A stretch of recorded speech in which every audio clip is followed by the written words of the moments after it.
오늘 우리는 잠언서 17장 6절 한 절 말씀을 살펴보게 됐는데요.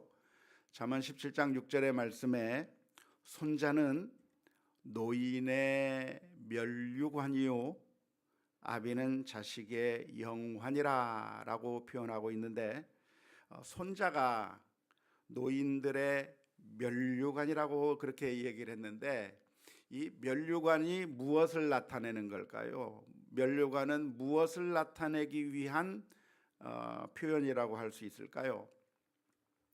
이 면류관이 무엇을 의미하는가를 알기 위해서는 바로 그 다음 행에 있는 표현을 주목해 보면 됩니다.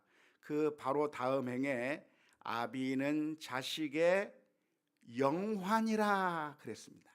그러니까 사실 이 면류관이라고 하는 것이 무엇을 나타내는 표현이냐면 영화를 나타내는 표현이라고 할 수가 있겠습니다. 우리가 지금 잠언서의 말씀을 살펴보면서 이 잠언서에서 사용하고 있는 이런 표현법 자체가 시편도 마찬가지지만 앞의 문장과 뒤의 문장이 서로 병렬되면서 같은 의미를 반복하고 있고 비슷한 의미를 반복하거나 대조되는 내용을 반복하고 있다고 하는 것을 잘 알 수가 있을 것입니다.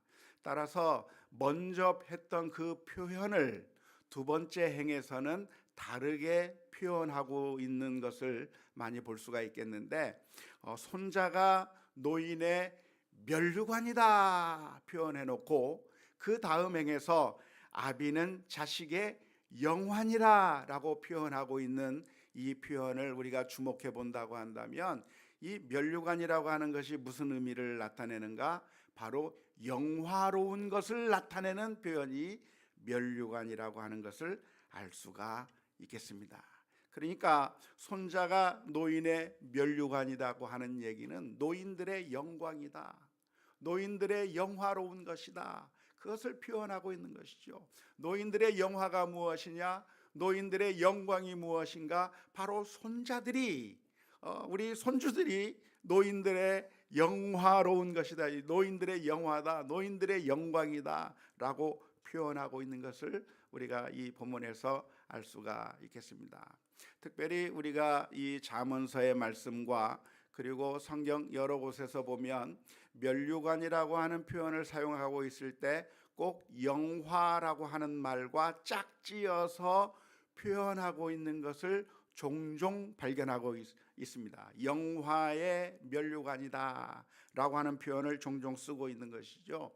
예를 들어서 얼마 전에 우리가 살펴본 적이 있는 잠언서 16장 31절 말씀에 보면 백발은 영화의 면류관이라 라고 하는 표현이 있었습니다. 그러니까 이 면류관이라고 하는 것은 영화를 나타내는 그런 표현이라 그렇게 알 수가 있겠고, 그래서 손자가 노인들의 면류관이라고 하는 얘기는 손자가 노인들의 영광이다, 노인들의 영화다, 그런 의미로 이해하시면 되겠습니다. 자, 잠언서 17장 6절에서 손자가 노인들의 면류관이다, 영광이다, 왕관이다, 영화다, 그런 의미로 표현하고 있는데, 여기서 몇 가지 질문이 떠오르게 됩니다. 왜 자식을 노인의 영광이라고 하지 않고 손자를 영광이라고 했을까? 자식은 왜 아닌가요? 영광이 아닌가요? 왜 자식은 그냥 건너뛰고 손자가 노인들의 영광이라고 표현했을까? 질문을 던져볼 수가 있겠고요. 또 하나 던질 수 있는 질문이 있다고 한다면 왜 손녀는 언급하지 않고 있는 것일까 하는 것입니다. 왜 손자만 언급했을까? 라고 질문을 던져볼 수가 있는 것이죠. 우리 한국말 성경에서는 손자라고 번역해 놓았는데 히브리어 원문에는 어떻게 되어 있느냐면 사실 아들의 아들이라고 되어 있습니다. 그러니까 아들의 아들이 노인의 면류관이다 라고 원문에는 그렇게 표현되어 있는 것이죠. 그러니까 그것을 아들의 아들이라고 하는 것은 무엇을 의미하는 것인가? 손자다. 그래서 손자는 이라고 번역을 해 놓았지만 히브리어 원문 자체는 어떻게 표현이 되어 있냐면 아들의 아들이 노인의 면류관이다 라고 표현이 되어 있는 겁니다.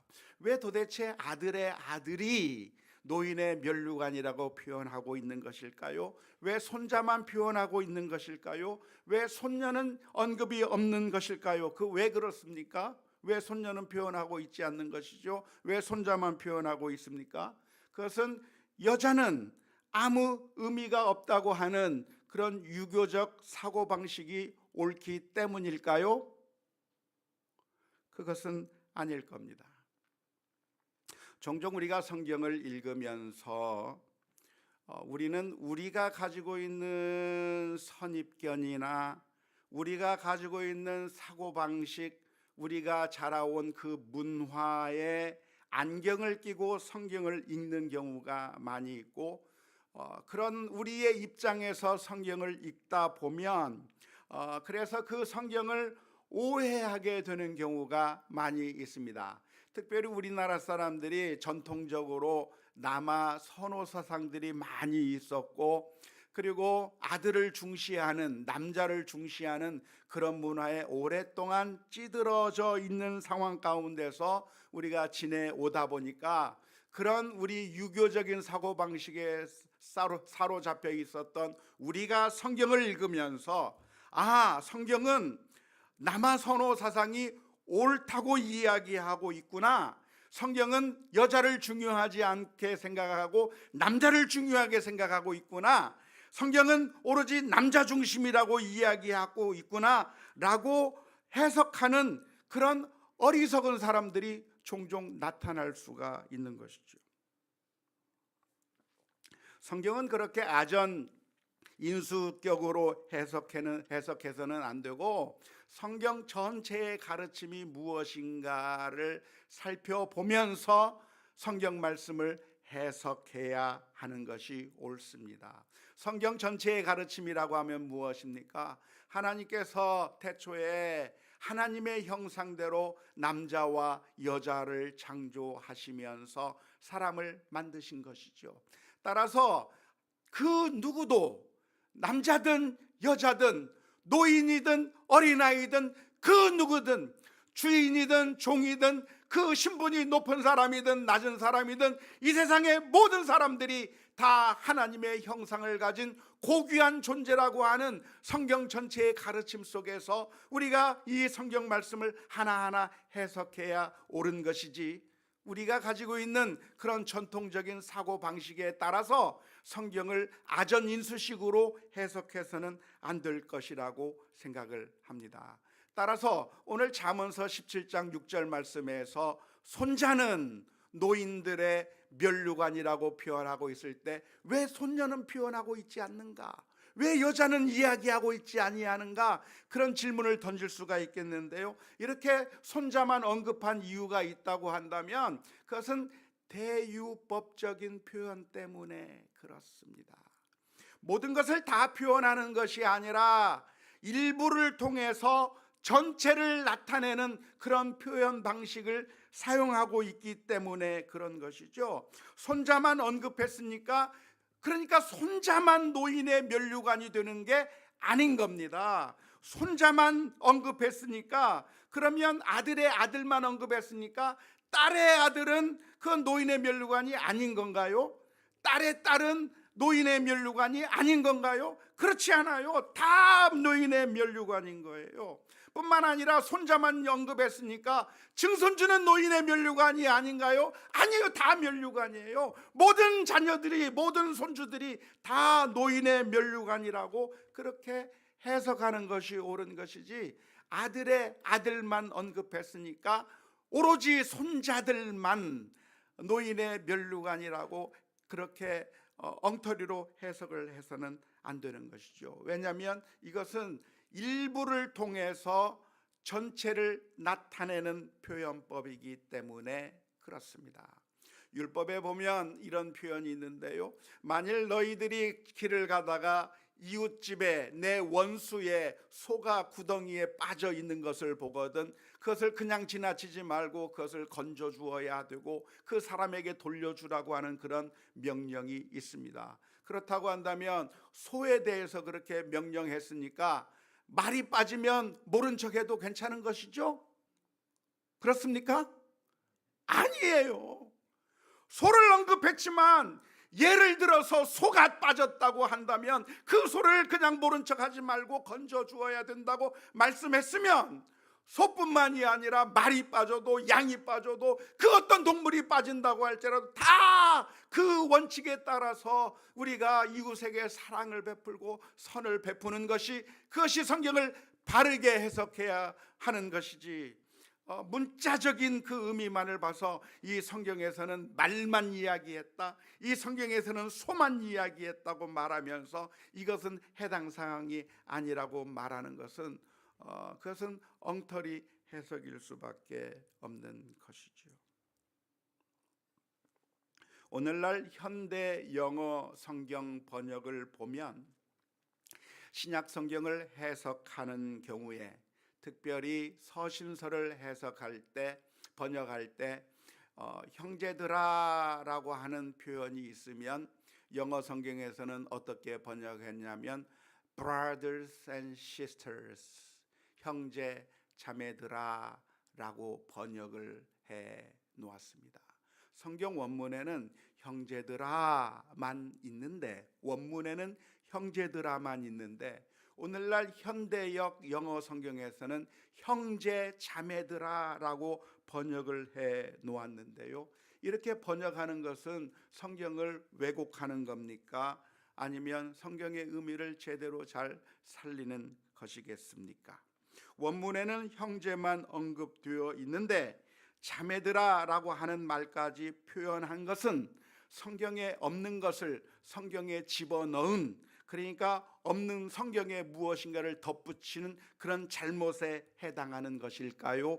아니면 성경 말씀의 의미를 진정으로 오늘날 우리가 제대로 잘 이해하도록 충분히 그 의미를 제대로 잘 표현해서 번역한 것이라고 하겠습니까? 오히려 자매들아라고 하는 말을 빼먹는 것이 성경의 의미를 손상시키는 것이라고 볼 수는 있지 않는 것입니까? 우리가 이 문제를 정확하게 잘 고민해 보아야 하는 것이죠. 아무튼 이 잠언서 17장 6절에서 손자들은 노인의 면류관이라고 했으니까, 그러니까 아들의 아들만 노인의 면류관이 된다고 하는 그런 의미가 아니라 아들의 딸이든지 딸의 아들이든지 딸의 딸이든지, 아니 아들의 아들의 아들이든지 증손자든지 무엇이든지 일부를 가지고 이야기했지만 전부를 가리켜서 이야기하는 것으로 보고서 해석하는 것이 옳을 것이라고 믿습니다. 그러니까 오늘 잠언서 17장 6절의 말씀은 손자들만 노인의 면류관이라고 말한 게 아니라 손주들 모두가, 외손주든 외손녀든 친손자든 친손녀든 아니면 증손이든 그 어떤 손주들이든 그 모두가 다 노인의 면류관이요 노인의 영광이라고 보는 것이 옳을 것입니다. 그런데 정말 그런가요? 정말 그런 것 같습니다. 우리 할아버지들 할머니를 보니까 손주 사랑에 푹 빠져 계셔요. 세상에 우리 손주 생각만 하면 그렇게 행복하고 우리 손주들 생각만 하면 그렇게 미소가 지어지고 우리 손주 자랑하는데 제가 볼 때는 하나도 안 예쁜데 얼마나 예쁘냐고 하고 얼마나 자랑들을 많이 하시는데요. 저는 아직 손주가 없습니다. 그런데 누가 이런 얘기를 합니다. 손주를 얻지 않고는 인생을 논하지 마라. 정말 그렇습니까? 손주를 한번 낳아봐야 알 것 같습니다. 지금 결혼한 지가 지금 몇 년이 지났는데 아직 아기를 안 낳고 있어서 어떻게 될지 모르겠지만은 아무튼 손주가 생겨보면 그때 정말 맞는지 안 맞는지 한번 확인해 보도록 하겠습니다. 자, 손주들이 노인들에게 주어진 영광이다. 손주들이 노인에게 주어진 영광의 면류관이라고 표현하고 있으니까 그러면 어쩌라는 말인가요? 어떡하란 말이죠? 감사하며 살아야 되겠다는 의미인 줄로 믿습니다. 이제는 우리가 나이가 늙어서 아무런 힘도 없고 재미도 없고 이제는 내 삶의 가치가 별로 많이 없어져 버려서 이제는 내 인생의 가치가 별로 의미가 없는 것이라고 생각될 때가 많이 있을 것입니다. 예전에는 모든 것을 다 기억했는데 이제는 뭐 하나 생각해도 생각이 나지 않고 이제는 뭐 하나 하려고 해도 제대로 잘 되지 않고 운전도 잘 못하겠고 이제는 밥맛도 없고 이제는 걷는 것도 힘들고 이제는 예배 시간에 앉아서 정신 차리고 듣는 것도 힘들고 모든 것이 다 힘들어 버린 이런 나이가 많은 삶 가운데 처하게 될 때 우리들의 마음 가운데 절망감이 솟아오르고 그래서 늘 드는 생각이 무엇이냐면 이제는 빨리 죽어서 하나님 앞에 가고 싶다고 하는 그런 생각들을 많이들 하고 있는 것 같습니다. 그렇습니까?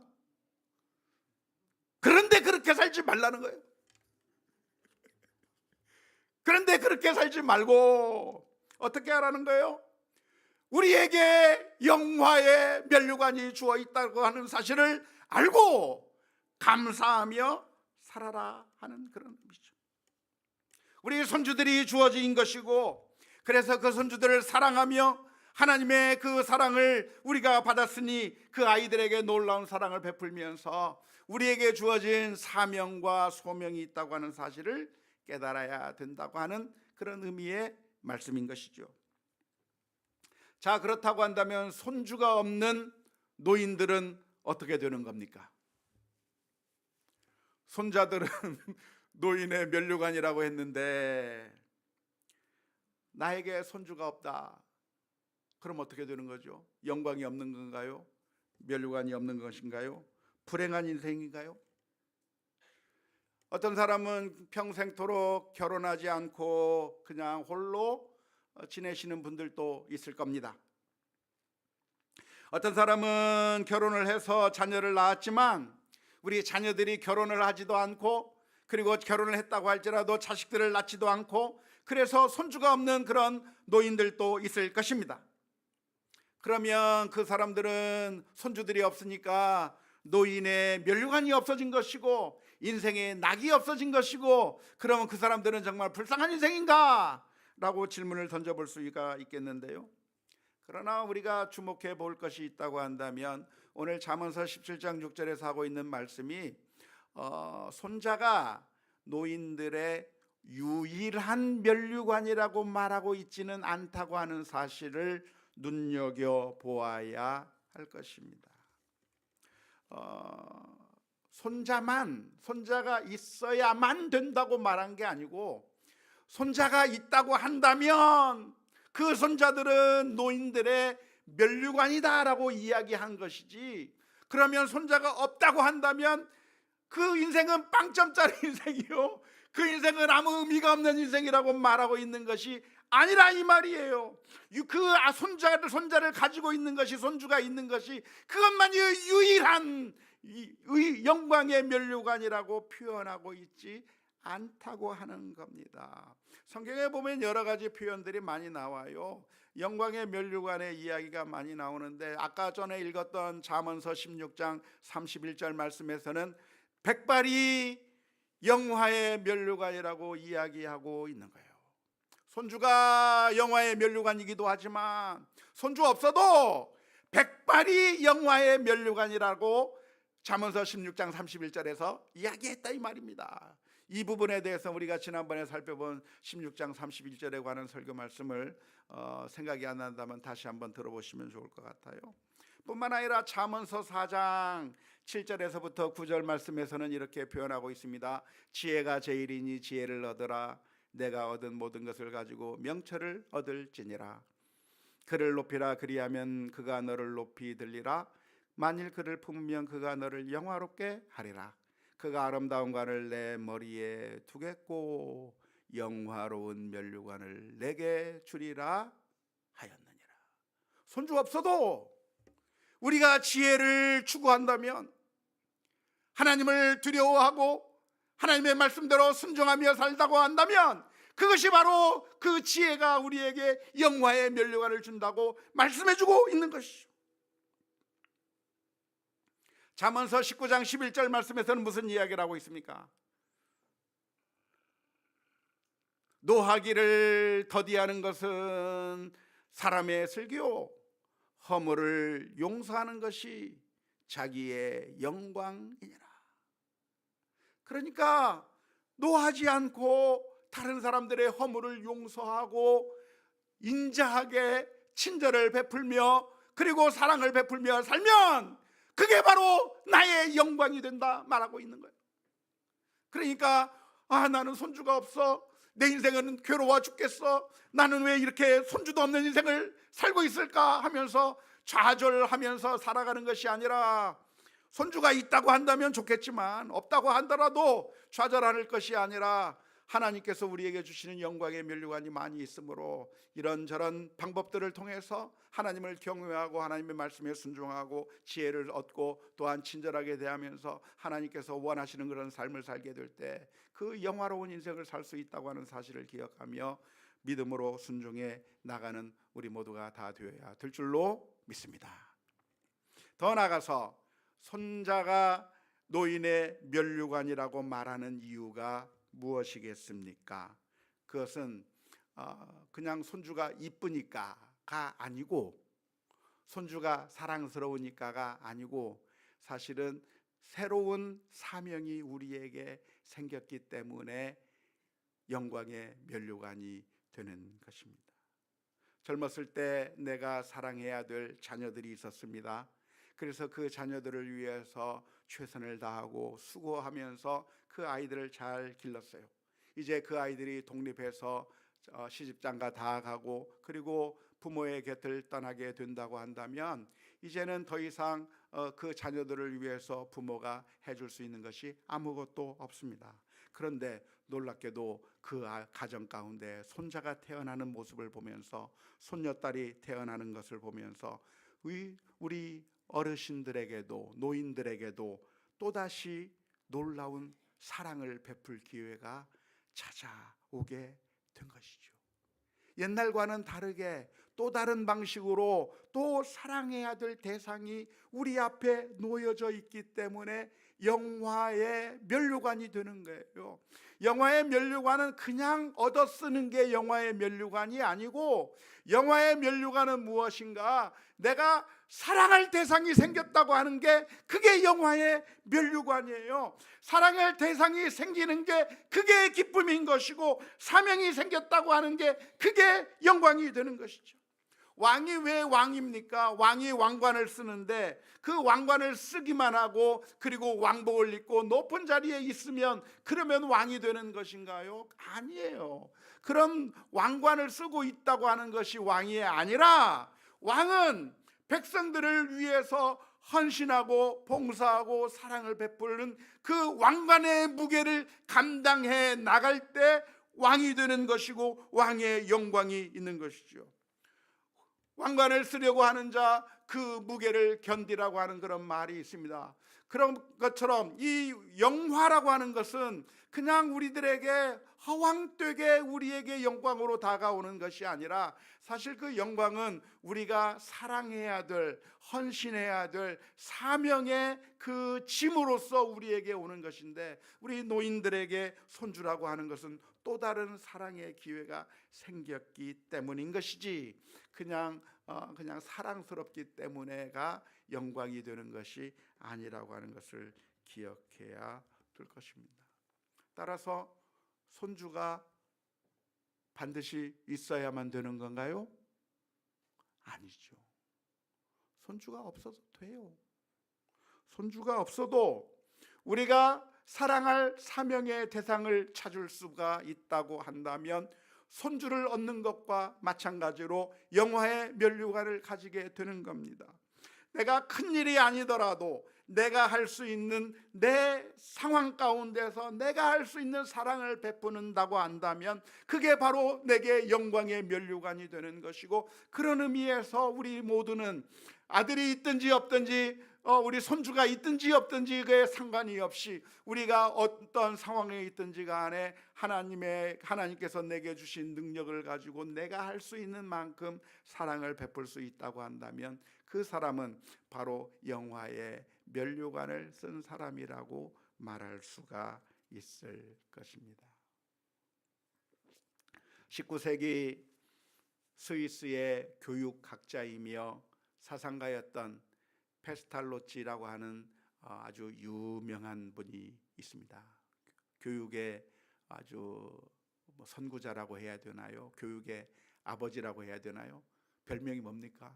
페스탈로치의 별명이 아무튼 교육에 있어서 아주 위대한 그런 어르신이죠. 근데 그 페스탈로치 할아버지는 은퇴한 이후에 그는 어디를 갔는가?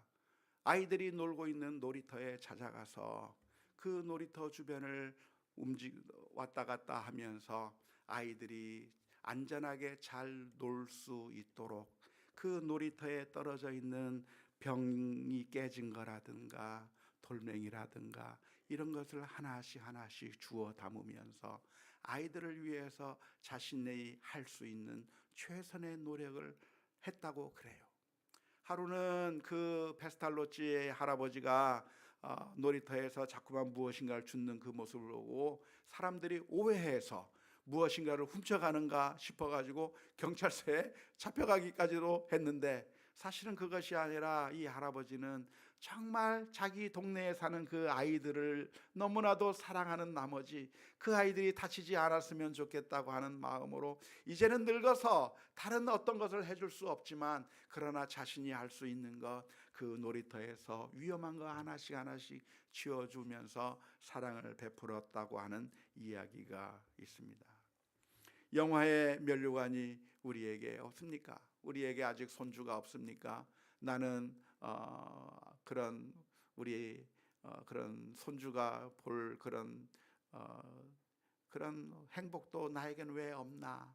그렇게 원망하고 좌절할 게 아니라 사실은 하나님께서 우리에게 주신 그 능력이 무엇이든지 간에 우리가 처한 그곳에서 내가 할 수 있는 만큼 다른 사람들처럼 많이 하라고 하는 것이 아니라 내가 할 수 있는 만큼의 사랑을 베풀고 따뜻한 얼굴로 따뜻한 미소를 지으면서 이야기해주고 등을 두드려주고 사랑을 베풀어 주는 그 사명을 실천하는 자가 바로 영화의 면류관을 가진 자라고 할 수 있다고 하는 사실을 기억하면서 오늘 저와 여러분들을 향해서 주어진 이 사명들을 믿음으로 잘 감당해 나가는 우리 모두가 다 될 수 있기를 주님의 이름으로 축원합니다.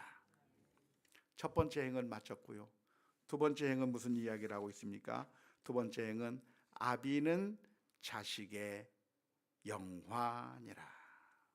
두 번째 문단은 아비는 자식의 영화라고 표현하고 있는데요. 자녀들에게 우리 부모님이 있다고 하는 것은 정말 큰 축복이죠. 역시 이 히브리어 원문을 보면 아들의 영화라고 표현되어 있는데 사실은 아들만 관련된 게 아니죠. 아들과 딸 모두를 의미하는 것이고요. 아비라고 표현하고 있는데 그러니까 아버지만 자식의 영화입니까? 엄마는 아닌가요? 아니요, 다 포함되는 겁니다. 아버지나 어머니나 모두 다 아들과 딸의 영화라고 하는 그런 의미로 이 말씀을 읽어야 될 것인데요. 그러므로 어떻게 해야 되는가? 자녀들도 감사해야죠. 우리 자녀들도 부모님이 계시다고 하는 사실을 원망하며 그리고 왜 우리 부모님은 능력이 없어? 왜 우리 부모님은 돈이 부족한 거야? 왜 우리 부모님은 나에게 이걸 해주지 못하는 거야? 하면서 원망하며 그리고 불평하며 살아가는 것이 아니라, 사실은 우리를 사랑해 주시는 그 부모님이 계시다고 하는 사실을 기억하면서 감사하면서 살아가는 것이 우리 자녀들이 가져야 될 당연한 자세일 것이라고 믿습니다. 탕자처럼 집을 떠나버리는 그런 부모의 집에서 떠나버려서 고통의 길로 갈 것이 아니라 함께 하면서 축복을 누리는 것이 당연하다 할 것입니다. 더 나아가서 이것은 자녀들에게만 주시는 그런 의미의 말씀이 아니라 사실은 부모에게 주시는 말씀이기도 해요. 자녀들이 우리 부모를 영광으로, 자식의 영화로 생각할 수 있도록 부끄럽지 않은 삶을 살아가야 할 그 과제를 우리 모두에게 주는 것이죠. 자녀들이 우리 부모님을 보면서 창피해하고 정말 부끄러워하는 그런 부모가 되지 말고 정말 영광스러운 그런 느낌을 가질 수 있도록, 자부심을 가질 수 있도록, 그래서 우리 부모님이 철저하게 하나님의 뜻대로 순종하면서 정말 모범적인 믿음의 모습을 보여주어야 된다고 하는 그 사명을 우리가 이 말씀 가운데서 깨달아야 될 줄로 믿습니다. 물론 우리가 완벽한 사람이 되어야 된다고 하는 그런 의미는 아닙니다. 사실 우리가 완벽한 사람이 될 수는 없어요. 우리는 다 죄성을 가지고 태어나고, 그래서 우리는 늘 쓰러지고 늘 실패하고 여러 가지로 부족한 것밖에 없을 수밖에 없습니다.